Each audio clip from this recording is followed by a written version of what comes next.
Halo teman-temanku semuanya, apa kabar teman-teman?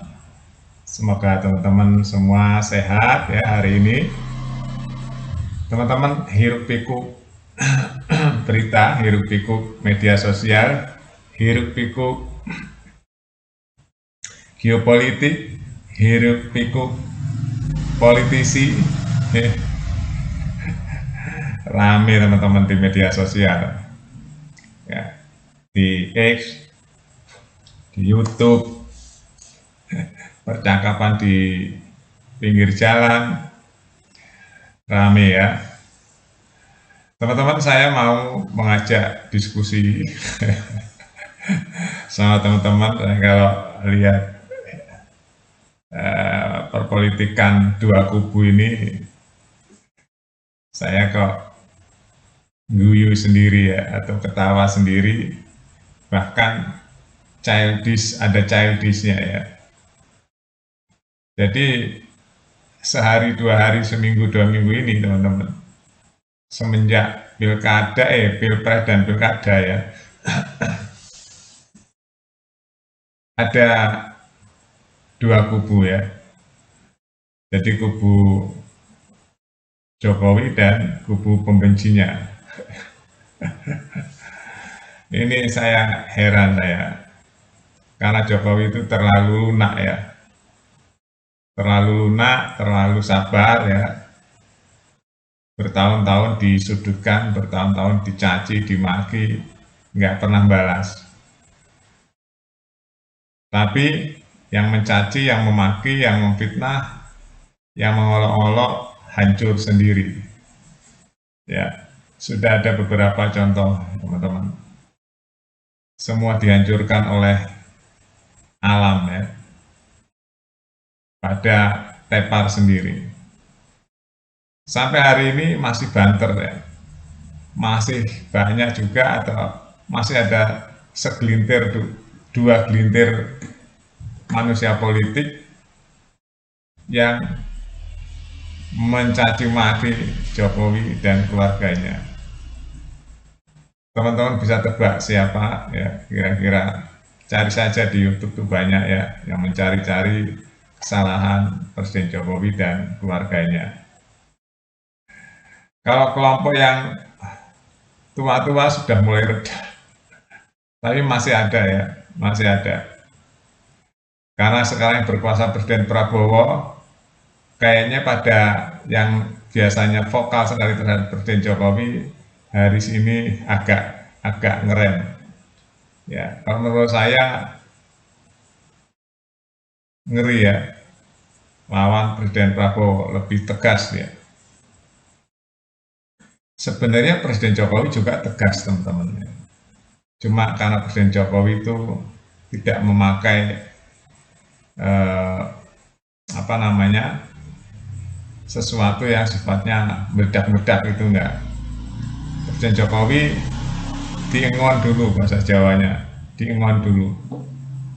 Ya, dia tuh track recordnya sudah nggak bisa diragukan lagi teman-teman di dunia politik.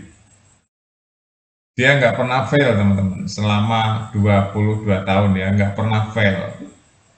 Dia nggak pernah gagal. Bayangin aja, 22 tahun ya, dia mulus. Itu berarti apa? Berarti track record Frank Jokowi itu cerdas. Nggak usah diragukan lagi soal kecerdasannya berpolitik ya teman-teman. Sampai menjadi pemimpin terbaik di setiap lini, wali kota, gubernur, presiden. Dia selalu meninggalkan legasi-legasi yang belum ada selama ini teman-teman. Banyak orang yang belum sampai cara berpikir Jokowi, makanya akhirnya miss ya. Akhirnya gagal paham. Belum sampai, karena belum sampai itulah, lambat itulah berpikirnya. Akhirnya dia belum paham. Jokowi lari, dia cuma merangkak cara berpikirnya. Visi-visinya Jokowi itu pakai lari teman. Sedangkan orang-orang yang fail itu, dia merangkak ya, atau jalan pelan-pelan, akhirnya tertinggal jauh cara memahami apa yang ada di program kerja Jokowi. Nah, karena gagal paham itulah merasa tidak sama ya. Akhirnya itu tadi ada yang membenci, ada yang pro Jokowi. Yang pro Jokowi lebih banyak nggak daripada pembenci? Lebih banyak, teman-teman. Ya, terbukti sampai akhir jabatannya masih 80%. Sampai hari ini pun di mana-mana brand Jokowi. Ya, walaupun dia pun merasa sudah jadi rakyat biasa ya, bergabung dengan masyarakat, tetap aja masih dihormati dan dikerumuni. Dan itu energi itu saya rasa akan melekat ya pada Presiden Jokowi, karena Presiden Jokowi itu memiliki branding sendiri ya, teman-teman. Branding Jokowi itu lebih besar dari branding PDI Perjuangan yang mengatasnamakan rakyat kecil.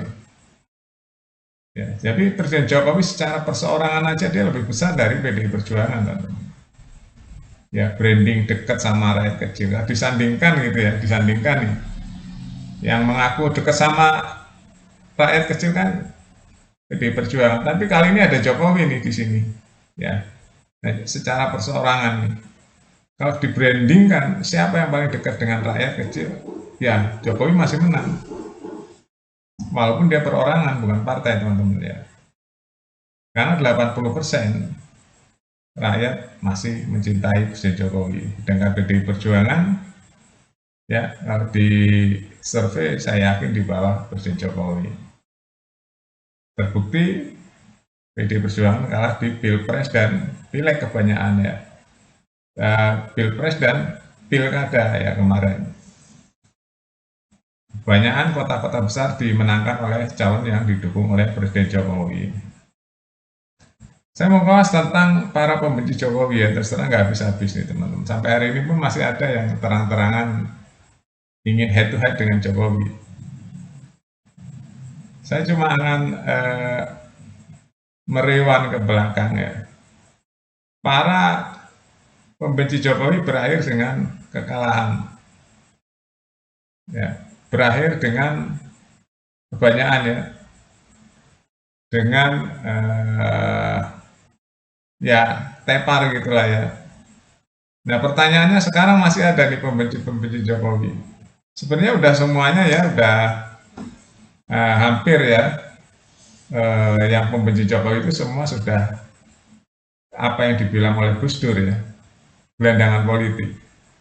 Tinggal ada 1-2 aja yang belum ya. Pertanyaannya, bagaimana dengan sisa-sisa pembenci Jokowi yang masih aktif hari ini, yang masih terus menghujat? Ya, kita sebagai pengamat, penonton ya kita lihat nih nanti endingnya seperti apa. Pertempuran antara pembenci Jokowi dan sama keluarga Jokowi ini nanti seperti apa endingnya. Kita lihat, ini adu strategi main catur ya teman-teman, catur politik. Dan kalau melihat kejadiannya sudah Jokowi yang menang, apakah kali ini Jokowi akan menang lagi, dihujat, dicaci, dicari-cari kesalahannya oleh pembencinya? Ya kita sebagai masyarakat ingin lihat nanti endingnya seperti apa. Ya, endingnya seperti apa. Tapi beberapa kejadian yang sudah terjadi, seluruh pembenci Jokowi berakhir dengan kekalahan. Sebenarnya hari ini pun seperti itu ya, berakhir dengan kekalahan. Cuma secara personal, perorangan. Nah ini yang hari ini masih ada para pembenci Jokowi yang berkoar-koar di media sosial. Saya cuma ingin menyaksikan saja endingnya seperti apa. Oke, itu tebak-tebakan teman-teman ya. Tebak-tebakan siapa kira-kira yang menang antara pembenci Jokowi yang benar-benar sekarang lagi tinggi-tingginya yang belum kalah ini ya. Kita lihat siapa yang menang antara Jokowi dan pembencinya yang sangat-sangat hari ini. Terima kasih, sampai jumpa.